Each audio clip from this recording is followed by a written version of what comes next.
ಓಂ ಶ್ರೀ ಸಾಯಿನಾಥಾಯ ನಮಃ. ಶ್ರೀ ಸಾಯಿ ಸಚ್ಚರಿತೆ 9ನೇ ಅಧ್ಯಾಯ. ಶಿರಡಿಯಿಂದ ಹೊರಡುವಾಗ ಬಾಬಾರವರ ಆಜ್ಞೆಯನ್ನು ಉಲ್ಲಂಘಿಸಿದ ಪರಿಣಾಮ, ದೇವತ್ವ ಮತ್ತು ಅದರ ಅವಶ್ಯಕತೆ. ಭಕ್ತರ ಅನುಭವಗಳು. ನಾನು ವಿಜಯ. ಶ್ರೀ ಸಾಯಿ ಸಚ್ಚರಿತೆ ಚಾನಲ್ಗೆ ತಮಗೆ ಸ್ವಾಗತ, ಸುಸ್ವಾಗತ. ಹಿಂದಿನ ಅಧ್ಯಾಯದಲ್ಲಿ ಬಾಬಾವರ ಆಜ್ಞೆಯನ್ನು ಮೀರಿದುವರ ಪರಿಣಾಮವನ್ನು ವಿವರಿಸಿದ್ದೇನಷ್ಟೇ. ಇದನ್ನು ಈಗ ಈ ಅಧ್ಯಾಯದಲ್ಲಿ ಕೆಲವು ಸೂಕ್ತವಾದ ಉದಾಹರಣೆಗಳಿಂದ ದೃಢಪಡಿಸುತ್ತೇನೆ. ಶಿರಡಿ ಯಾತ್ರೆಯ ಲಕ್ಷಣ. ಶಿರಡಿ ಯಾತ್ರೆಯು ಒಂದು ವಿಚಿತ್ರ ಲಕ್ಷಣವೇನೆಂದರೆ, ಬಾಬಾವರ ಆಜ್ಞೆ ಇಲ್ಲದೆ ಶಿರಡಿಯನ್ನು ಬಿಟ್ಟು ಯಾರೂ ಹೊರಡುವಂತಿರಲಿಲ್ಲ. ಹಾಗೆ ಹೊರಟರೆ ಭಕ್ತರಿಗೆ ಕಷ್ಟಗಳು ಸಂಭವಿಸುತ್ತಿದ್ದವು ಮತ್ತು ಬಾಬಾವರ ಆಜ್ಞೆಯ ನಂತರ ಅಲ್ಲಿ ಇರಲೂ ಸಹ ಆಗುತ್ತಿರಲಿಲ್ಲ. ಭಕ್ತರು ಶಿರಡಿ ಬಿಟ್ಟು ಹೊರಡುವಾಗ ಬಾಬಾ ಅವರು ಅವರಿಗೆ ಉಪದೇಶ ನೀಡುತ್ತಿದ್ದರು. ಅವರು ಅದರಂತೆ ನಡೆದುಕೊಂಡರೆ ಒಳಿತು. ನಡೆಯದೇ ಇದ್ದವರಿಗೆ ಅನಾಹುತಗಳು ತಪ್ಪಿರಲಿಲ್ಲ. ಇಂತಹ ಕೆಲವು ಘಟನೆಗಳು ಈ ಕೆಳಕಂಡಂತೆ ಇವೆ. ತಾತ್ಯಾಕೋಟೆ ಪಾಟೀಲ್. ತಾತ್ಯಾಕೋಟೆ ಪಾಟೀಲ್ ಒಂದು ದಿನ ಕೋಪರ್ಗಾಂವದ ಪೇಟೆಗೆ ಹೊರಡುವರಿದ್ದರು. ಹಾಗೆ ಹೋಗುತ್ತಿರುವಾಗ ಅವಸರದಲ್ಲಿ ಮಸೀದಿಗೆ ಬಾಬಾ ಅವರಿಗೆ ನಮಸ್ಕರಿಸಲು ಬಂದರು. ಆಗ ಬಾಬಾ ಅವರು, ಅವಸರವೇಕೆ, ಸ್ವಲ್ಪ ತಾಳು, ಈಗ ಹೋಗಬೇಡ ಎಂದರು. ಆದರೆ ಅವರು ಕೂಡಲೇ ಹೋಗಲೇಬೇಕೆಂದಾದಾಗ ಶ್ಯಾಮನನ್ನಾದರೂ ಜೊತೆಯಲ್ಲಿ ಕರೆದುಕೊಂಡು ಹೋಗಲು ಹೇಳಿದರು. ಇದನ್ನು ಲಕ್ಷಿಸದೆ ತಾತ್ಯ ಟಾಂಗಾದಲ್ಲಿ ಹೊರಟರು. ಸಾವುಲ್ ಬಾವಿ ದಾಟುತ್ತಲೇ ಅವರ ಕುದುರೆಯು ಜೋರಾಗಿ ಓಡಲು ಆರಂಭ ಮಾಡಿದುದರಿಂದ ಟಾಂಗಾ ನಡುವಿನಲ್ಲಿ ಉರುಳಿ ಕೆಳಗೆ ಬಿದ್ದಿತು. ಆದರೆ ತಾತ್ಯ ಅವರಿಗೆ ಹೆಚ್ಚಿನ ಅಪಾಯವಾಗಲಿಲ್ಲ. ಸಾಯಿಬಾಬಾ ಅವರ ಮಾತು ನೆನಪಾಯಿತು. ಮತ್ತೊಂದು ಸಂದರ್ಭದಲ್ಲಿ ಕೋಲ್ಹಾರ್ ಎಂಬ ಹಳ್ಳಿಗೆ ಹೋಗುತ್ತಿರುವಾಗ ಬಾಬಾ ಅವರ ಮಾತನ್ನು ತಾತ್ಯ ಮೀರುವುದರಿಂದ ಇದೇ ತರಹ ಪರಿಸ್ಥಿತಿ ಒದಗಿತು. ಯುರೋಪಿಯನ್ ಗೃಹಸ್ಥ. ನಾನೇ ಸಾಹೇಬರಿಂದ ಪರಿಚಯ ಪತ್ರ ಪಡೆದು ಓರ್ವ ಯುರೋಪಿಯನ್ನರು ಬಾಬಾ ಅವರನ್ನು ಕಾಣುಗೋಸ್ಕರ ಶಿರಡಿಗೆ ಬಂದನು. ಅವನು ಒಂದು ತಂಬುವಿನಲ್ಲಿ ಇಳಿದುಕೊಂಡನು. ಬಾಬಾ ಅವರ ಮುಂದೆ ನಮಸ್ಕರಿಸಿ ಅವರ ಕರಗಳನ್ನು ಮುತ್ತಿಡಲು ಹಾತೊರೆಯುತ್ತಾ ಮಸೀದಿಯೊಳಗೆ ಬರಲು ಅವನು 3 ಬಾರಿ ಪ್ರಯತ್ನಿಸಿದನು. ಬಾಬಾ ಅವರು ಅನುಮತಿ ನೀಡಲಿಲ್ಲ. ಮಸೀದಿ ಅಂಗಳದಲ್ಲಿ ಕುಳಿತು ದರ್ಶನ ಪಡೆಯುವಂತೆ ಆಜ್ಞೆಯಾಯಿತು. ಅದು ಇವನಿಗೆ ಸರಿ ಬೀಳಲಿಲ್ಲ. ಕೂಡಲೇ ಹಿಂತಿರುಗಲು ಮನಸ್ಸು ಮಾಡಿ ಹೊರಡಲು ಬಾಬಾ ಅವರ ಅನುಮತಿ ಬೇಡಿದನು. ಆಗ ಬಾಬಾ, ಇಂದು ಬೇಡ, ಅವಸರವೇಕೆ ಎಂದರು. ಅಲ್ಲಿದ್ದವರೆಲ್ಲರೂ ಬಾಬಾ ಅವರ ಮಾತನ್ನು ಉಲ್ಲಂಘಿಸಬಾರದೆಂದು ಅವನಿಗೆ ಹೇಳಿದರು. ಆದರೂ ಅವನು ಅದನ್ನು ಲಕ್ಷಿಸದೆ ಟಾಂಗಾ ಹತ್ತಿದನು. ಮೊದಮೊದಲು ಕುದುರೆಗಳು ಚೆನ್ನಾಗಿ ಓಡುತ್ತಿದ್ದವು. ಸಾವುಲ್ ಬಾವಿ ಸಮೀಪಿಸಿದಾಗ ಎದುರಿಗೆ ಬರುತ್ತಿದ್ದ ಸೈಕಲ್ ಅನ್ನು ಕಂಡು ಅವು ಜೋರಾಗಿ ಓಡಲು ಶುರು ಮಾಡಿದವು. ಟಾಂಗಾ ತಲೆ ಕೆಳಗಾಯಿತು. ಯುರೋಪಿಯನ್ನನು ಕೆಳಗೆ ಬಿದ್ದನು. ಅವನನ್ನು ಕೂಡಲೇ ಕೋಪರ್ಗಾಂವ್ ಆಸ್ಪತ್ರೆಗೆ ಸಾಗಿಸಲಾಯಿತು. ಈ ರೀತಿಯಾದ ಅನುಭವಗಳು ಬಾಬಾ ಅವರ ಮಾತನ್ನು ಜನರು ಮೀರದಂತೆ ಮಾಡಿದವು. ಭಿಕ್ಷೆಯ ಅವಶ್ಯಕತೆ. ಹೀಗೆ ಭಿಕ್ಷೆಯ ಪ್ರಶ್ನೆಯನ್ನು ನೋಡೋಣ. ಬಾಬಾ ಅವರು ಅಂತಹ ಮಹಾಯೋಗಿ, ದೈವಿಕತೆಯ ಅಂಶವೇ ಆಗಿದ್ದರೆ ತಮ್ಮ ಜೀವಮಾನವೆಲ್ಲ ಭಿಕ್ಷೆ ಏಕೆ ಬಿಡುತ್ತಿದ್ದರು ಎಂಬ ಪ್ರಶ್ನೆ ಕೆಲವರಲ್ಲಿ ಮೂಡಿದಿರಲಾರದು. ಈ ಪ್ರಶ್ನೆಯನ್ನು ಹೀಗೆ ಉತ್ತರಿಸಬಹುದು. 1. ಭಿಕ್ಷೆ ಬೇಡಿ ಜೀವಿಸಲು ಯಾರರ್ಹರು? ಯಾರು ಸಂತಾನ, ದ್ರವ್ಯ, ಕೀರ್ತಿ ಇವು 3ರಿಂದ ವಿಮುಕ್ತರಾಗಿ ಸನ್ಯಾಸಿಗಳಾಗಿರುತ್ತಾರೋ ಅವರು ಭಿಕ್ಷೆ ಬೇಡಿ ಜೀವಿಸಲು ಅರ್ಹರು ಎಂದು ನಮ್ಮ ಶಾಸ್ತ್ರದಲ್ಲಿ ಹೇಳಲಾಗಿದೆ. ಅವರಿಗೆ ಅಡುಗೆ ಮಾಡಿಕೊಂಡು ಊಟ ಮಾಡಲಾಗುವುದಿಲ್ಲ. ಅವರಿಗೆ ಆಹಾರ ನೀಡುವುದು ನಮ್ಮ ಕರ್ತವ್ಯ. ಸಾಯಿಬಾಬಾ ಅವರು ಗೃಹಸ್ಥಾಶ್ರಮವನ್ನಾಗಲಿ ವಾನಪ್ರಸ್ಥವನ್ನಾಶ್ರಮವನ್ನಾಗಲಿ ಸ್ವೀಕರಿಸಲಿಲ್ಲ. ಅವರು ಬ್ರಹ್ಮಚಾರಿಗಳಾಗಿದ್ದರು. ಅಂದರೆ ಚಿಕ್ಕಂದಿನಿಂದಲೂ ಸನ್ಯಾಸಿಯಾಗಿಯೇ ಇದ್ದರು. ಪ್ರಪಂಚವೇ ನನ್ನ ಮನೆ, ವಾಸುದೇವನೇ ಜಗನ್ಮಾಯಕ ಎಂಬ ದೃಢವಾದ ನಂಬಿಕೆ ಅವರಲ್ಲಿತ್ತು. ಆದ್ದರಿಂದ ಅವರು ಭಿಕ್ಷೆ ಬೇಡಲು ಅರ್ಹರಾಗಿದ್ದರು. 2. ಪಂಚಸೂನಗಳು ಮತ್ತು ಅವುಗಳ ಪಾಲನೆ. ನಾವು ನಮ್ಮ ಆಹಾರವನ್ನು ತಯಾರು ಮಾಡುವಾಗ ನಾವು ಪಂಚವಿಧಾನಗಳನ್ನು ಅನುಸರಿಸಬೇಕು ಎಂಬುದು ಎಲ್ಲರಿಗೂ ತಿಳಿದ ವಿಷಯವೇ ಆಗಿದೆ. ಪಂಚಸೂನಗಳು ಯಾವೆಂದರೆ: 1. ಖಂಡಣಿ, ಪುಡಿ ಮಾಡುವುದು. 2. ಪೇಷಣಿ, ಅರಿಯುವುದು. 3. ಉದುಕುಂಬಿ, ಪಾತ್ರೆ ತೊಳೆಯುವುದು. 4. ಮಾರ್ಜಿನಿ, ಗುಡಿಸುವುದು ಮತ್ತು ಶುದ್ಧಿ ಮಾಡುವುದು. 5.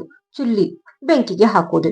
ಈ ಪಂಚವಿಧಾನಗಳನ್ನು ಅನುಸರಿಸುವಾಗ ಆಹಾರದಲ್ಲಿ ಅನೇಕ ಕ್ರಿಮಿಕೀಟಗಳು ನಾಶವಾಗಬಹುದು ಮತ್ತು ಅದರಿಂದಾಗಿ ನಾವು ಪಾಪ ಮಾಡಬೇಕಾಗುವುದು. ಈ ಪಾಪಕ್ಕೆ ಪ್ರಾಯಶ್ಚಿತ್ತವೆಂದು ನಮ್ಮ ಶಾಸ್ತ್ರಗಳಲ್ಲಿ 5 ತರಹದ ಯಜ್ಞಗಳನ್ನು ಸೂಚಿಸಿದ್ದಾರೆ. 1. ಬ್ರಹ್ಮಯಜ್ಞ ಅಥವಾ ವೇದಾಯನ.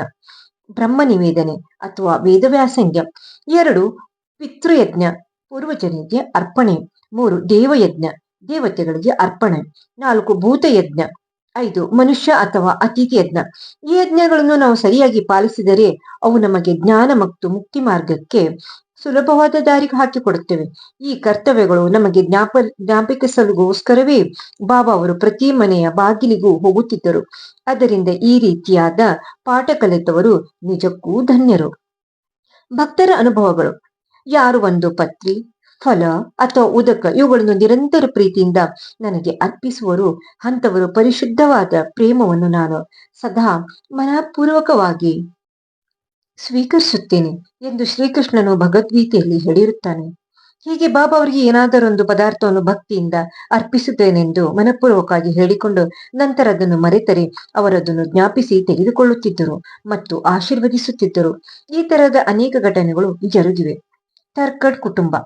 ಬಾಬಾ ಸಾಹೇಬ್ ತರ್ಕಡ್ ಪ್ರಾರ್ಥನಾ ಸಮಾಜಕ್ಕೆ ಸೇರಿದ ಬಾಬಾ ಅವರ ದೃಢ ಭಕ್ತರಾಗಿದ್ದರು. ಅವರ ಪತ್ನಿ ಮತ್ತು ಮಗ ಇಬ್ಬರು ಸಹ ಬಾಬಾ ಅವರ ಪರಮ ಭಕ್ತರಾಗಿದ್ದರು. ಮೇ ತಿಂಗಳಲ್ಲಿ ಶಾಲೆಗೆ ರಜೆ ಇತ್ತು. ಆಗ ಕುಮಾರ್ ಕರ್ಪಡ್ ಮತ್ತು ಅವರ ತಾಯಿ ಶಿರಡಿಗೆ ಹೋಗಬೇಕೆಂದು ಮನಸ್ಸು ಮಾಡಿದರು. ಆದರೆ ಬಾಲಕ ತರ್ಕಡ್ ತಾನು ಮತ್ತು ತನ್ನ ತಾಯಿ ಶಿರಡಿಗೆ ಹೋದರೆ ಮನೆಯಲ್ಲಿ ಬಾಬಾವರ ಪೂಜೆ ನಿಂತು ಹೋಗುವುದೆಂದೂ ತಂದೆಯವರು ಪ್ರಾರ್ಥನಾ ಸಮಾಜವಾದಿಗಳಾಗಿರುವುದರಿಂದ ಬಾಬಾವರ ಫೋಟೋಕ್ಕೆ ಪೂಜೆ ಸಲ್ಲಿಸಲಾರೆಂದು ತಿಳಿದು ಶಿರಡಿಗೆ ಹೋಗಲಿಚ್ಛಿಸಲಿಲ್ಲ. ಆಗ ತಂದೆಯವರಿಂದ ಆಶ್ವಾಸನೆ ಪಡೆದು ತಾಯಿ ಮಗ ಇಬ್ಬರು ಒಂದು ಶುಕ್ರವಾರ ರಾತ್ರಿ ಶಿರಡಿಗೆ ಪ್ರಯಾಣ ಬೆಳೆಸಿದರು. ಮರುದಿನ ಶನಿವಾರ ಶ್ರೀ ತರ್ಕಡ್ ಅವರು ಬೆಳಗಿನ ಜಾವ ಎದ್ದು ಸ್ನಾನ ಮುಂತಾದವುಗಳನ್ನು ಮುಗಿಸಿಕೊಂಡು ಬಾಬಾ ಅವರ ಫೋಟೋ ಮುಂದೆ ನಿಂತು, ಬಾಬಾ, ನನ್ನ ಮಗನು ನಿಮಗೆ ಹೇಗೆ ಸೇವೆ ಮಾಡುತ್ತಿದ್ದನೋ ಅದೇ ರೀತಿ ನಾನು ನಿಮಗೆ ಈ ದಿನ ಸೇವೆ ಸಲ್ಲಿಸುತ್ತೇನೆ, ಇದು ಕೇವಲ ತಮಾಷೆಯಾಗದಿರಲಿ ಎಂದು ಹೇಳಿ ಆ ದಿನದ ಪೂಜೆ ಸಲ್ಲಿಸಿ ಸಕ್ಕರೆಯನ್ನು ನೈವೇದ್ಯವಾಗಿ ಅರ್ಪಿಸಿದರು. ಪ್ರಸಾದವನ್ನು ಎಲ್ಲರಿಗೂ ಊಟದ ಜೊತೆ ಕೊಟ್ಟರು. ಆ ದಿನ ಸಂಜೆ ಮತ್ತು ಮರುದಿನ ಭಾನುವಾರವೂ ಸಹ ಅದೇ ರೀತಿ ಆಚರಿಸಿದರು. ಅವರಿಗೆಂದು ಈ ತರಹದ ಪೂಜೆ ಮಾಡಿ ಅಭ್ಯಾಸವಿರಲಿಲ್ಲ. ಆದರೂ ತಮ್ಮ ಮಗನಿಗೆ ವಚನ ಕೊಟ್ಟಂತೆ ಎಲ್ಲವೂ ಸಾಂಗವಾಗಿ ನೆರವೇರುತ್ತಿರುವುದನ್ನು ಕಂಡು ಅವರ ಮನಸ್ಸಿನಲ್ಲಿ ದಂಡಿಗೆ ಮೂಡಿತು. ಮಂಗಳವಾರ ಬೆಳಗ್ಗೆಯೂ ಸಹ ಪೂಜೆಯನ್ನು ನೆರವೇರಿಸಿ ಕಚೇರಿಗೆ ಹೋದರು. ಮಧ್ಯಾಹ್ನ ಮನೆಗೆ ಬಂದು ಊಟಕ್ಕೆ ಕುಳಿತಾಗ ಬಾಬಾ ಅವರ ಪ್ರಸಾದವಿರಲಿಲ್ಲ. ಅಡಿಗೆಯವನು, ಸ್ವಾಮಿ, ಈ ದಿನ ತಾವು ಸಕ್ಕರೆಯನ್ನು ನೈವೇದ್ಯ ಮಾಡಲು ಮರೆತು ಬಿಟ್ಟಿರಿ ಎಂದನು. ಕೂಡಲೇ ಬಾಬಾರವರ ಫೋಟೋದ ಹತ್ತಿರ ಹೋಗಿ ನಮಸ್ಕರಿಸಿ ಕ್ಷಮೆ ಬೇಡಿದರು. ಆ ದಿನವೇ ತಮ್ಮ ಮಗನಿಗೆ ಬಾಬಾ ಅವರಿಂದ ತಮ್ಮ ಅಪರಾಧ ಕ್ಷಮೆ ಮಾಡಲು ಪತ್ರ ಬರೆದರು. ಅದೇ ಸಮಯ ಮಂಗಳವಾರ ಶಿರಡಿಯಲ್ಲಿ ಮಧ್ಯಾಹ್ನದ ಆರತಿ ಆರಂಭವಾಗುವುದಿತ್ತು. ಬಾಬಾ ಅವರು ಶ್ರೀಮತಿ ತರ್ಕಡ್ ಅವರನ್ನು ಕುರಿತು, ತಾಯಿ, ಈ ದಿನ ಏನಾದರೂ ತಿನ್ನಬೇಕೆನಿಸಿ ಬಾಂದ್ರಾದಲ್ಲಿ ನಿಮ್ಮ ಮನೆಗೆ ಹೋಗಿದ್ದೆ. ಮನೆಗೆ ಬೀಗ ಹಾಕಿತ್ತು. ಹೀಗೂ ಒಳಗೆ ಪ್ರವೇಶಿಸಿ ನೋಡಿದೆ. ತರ್ಕಡ್ ಅವರು ನನಗೋಸ್ಕರ ಏನನ್ನೂ ಇಟ್ಟಿರಲಿಲ್ಲ.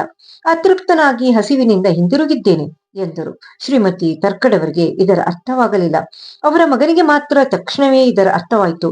ಕೂಡಲೇ ಅವರು ಬಾಂದ್ರಾದಲ್ಲಿಯ ಪೂಜೆ ಸರಿಯಾಗಿ ನೆರವೇರಿಲ್ಲವೆಂದು ಯೋಚಿಸಿ ಬಾಂದ್ರಾಕ್ಕೆ ಹೊರಡಲು ಬಾಬಾ ಅವರ ಅನುಮತಿ ಬೇಡಿದರು. ಬಾಬಾ ಅವರು ಅದನ್ನು ನಿರಾಕರಿಸಿ ಇಲ್ಲಿಯ ಪೂಜೆಯನ್ನು ನೆರವೇರಿಸು ಎಂದರು. ಆಗ ಅವನು, ಈ ಬಗ್ಗೆ ಬಾಬಾ ಅವರ ಪೂಜೆಯನ್ನು ನೀವು ಸರಿಯಾಗಿ ನೆರವೇರಿಸಿದ್ದಕ್ಕಾಗಿ ನನಗೆ ಬಹಳ ದುಃಖವಾಗಿದೆ ಎಂದು ತಂದೆಗೆ ಕಾಗದ ಬರೆದರು. ಮಾರನೇ ದಿನ ಈ ಪತ್ರಗಳು ಅವರವರ ಕೈ ಸೇರಿದವು. ಶ್ರೀಮತಿ ತರ್ಕಡ್. ಈಗ ನಾವು ಶ್ರೀಮತಿ ತರ್ಕಡ್ ಅವರ ವಿಚಾರವನ್ನು ತೆಗೆದುಕೊಳ್ಳೋಣ. ಅವರು ಈ 3 ಆಹಾರ ಪದಾರ್ಥಗಳನ್ನು ಪ್ರತಿದಿನವೂ ಬಾಬಾರವರಿಗೆ ಅರ್ಪಿಸುತ್ತಿದ್ದರು.